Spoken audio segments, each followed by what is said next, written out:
नमस्कार दोस्तों, सुप्रभात। मैं एडवोकेट प्रदीप पासोपा मेरे YouTube चैनल में आप सभी का हार्दिक स्वागत करता हूं।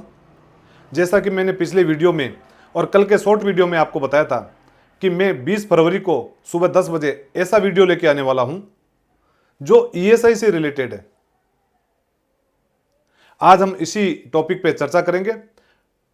चैप्टर पे आने से पहले मैं आप सभी से रिक्वेस्ट करूंगा कि इस YouTube चैनल को ज़्यादा से ज़्यादा सब्सक्राइब कीजिए, लाइक कीजिए, शेयर कीजिए, ताकि ये सूचना ज़्यादा से ज़्यादा व्यक्तियों तक पहुंच सके। आ जाते हैं टॉपिक पे। मैंने जैसे बताया था, ESIC के रजिस्ट्रेशन की एप्लीकेबिलिटी जिन एस्टेब्लिशमेंट पे लागू होती है, ESIC एक्ट 1948 के अंदर जो प्रोविजन था रजिस्ट्रेशन का, वो ये था 21 नवंबर 2025 से पहले वो ये था कि कोई भी एस्टेब्लिशमेंट जिसके अंदर किसी भी सिंगल डे प्रीसीडिंग 12 मंथ में 10 बंदे 10 एम्प्लॉय आ जाते हैं तो वो एस्टेब्लिशमेंट ESI के रजिस्ट्रेशन के लिए मैंडेटरी हो जाता है और उसको ESI का रजिस्ट्रेशन लेना होता है। जो नए लेबर एक्ट में the code on social security 2020 Bharat सरकार ने नोटिफाई किया था 21 नवंबर 2025 को, उसके अंदर भारत सरकार ने बरसों पुरानी मांग जो एम्प्लॉयज की थी वो पूरी कर दी है और उसके अंदर ऐसे प्रोविजन कर दिए हैं कि हर एस्टेब्लिशमेंट के एप्लीकेबिलिटी का सिनेरियो चेंज हो गया है। कैसे? The code on social security 2020 की शेड्यूल 1 सेक्शन नहीं कह रहा हूं मैं कह रहा हूं शेड्यूल 1 के अंदर एप्लीकेबिलिटी का जिक्र किया गया है।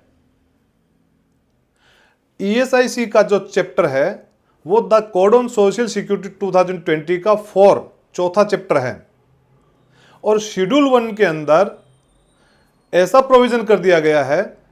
पहला प्रोविजन मैं आपको बता रहा हूं, हैजेडियल वर्किंग के केस में कोई भी एस्टेब्लिशमेंट जो हैजेडियल वर्किंग कर रहा है या लाइफ थ्रेटनिंग से रिलेटेड ऑक्यूपेशनल वर्किंग हो रही है वहां पे, और वो हैजेडियल वर्किंग या वो life threatening working central government के जो भी शेड्यूल है उसमें नोटिफाई है, उस केस के अंदर ESIC सिंगल एम्प्लॉय पे भी एप्लीकेबल हो जाएगा।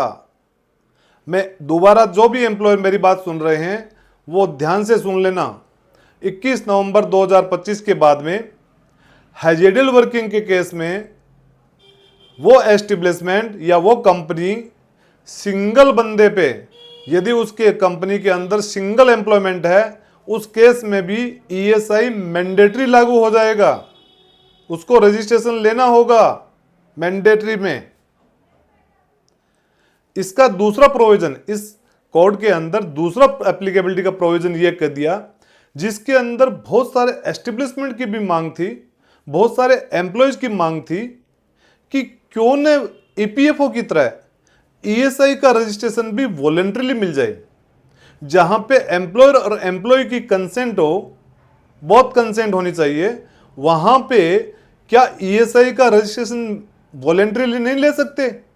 21 नवंबर 2025 से पहले ये वॉलंटरी रजिस्ट्रेशन नहीं ले सकते थे, लेकिन 21 नवंबर 2025 को जो नोटिफाई किया गया है the code on social security 2020, उसके अंदर ऐसा प्रोविजन कर दिया गया है।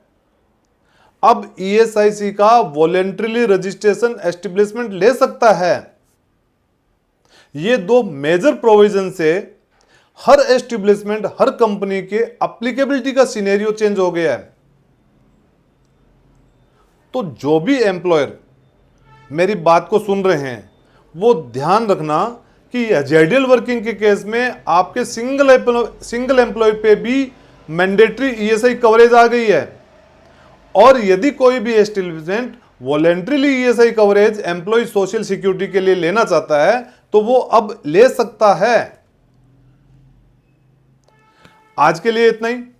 जो भी इससे रिलेटेड आपकी क्वेरी है वो कमेंट बॉक्स में भी लिख के दे सकते हैं और मेरे को कॉल भी कर सकते हैं।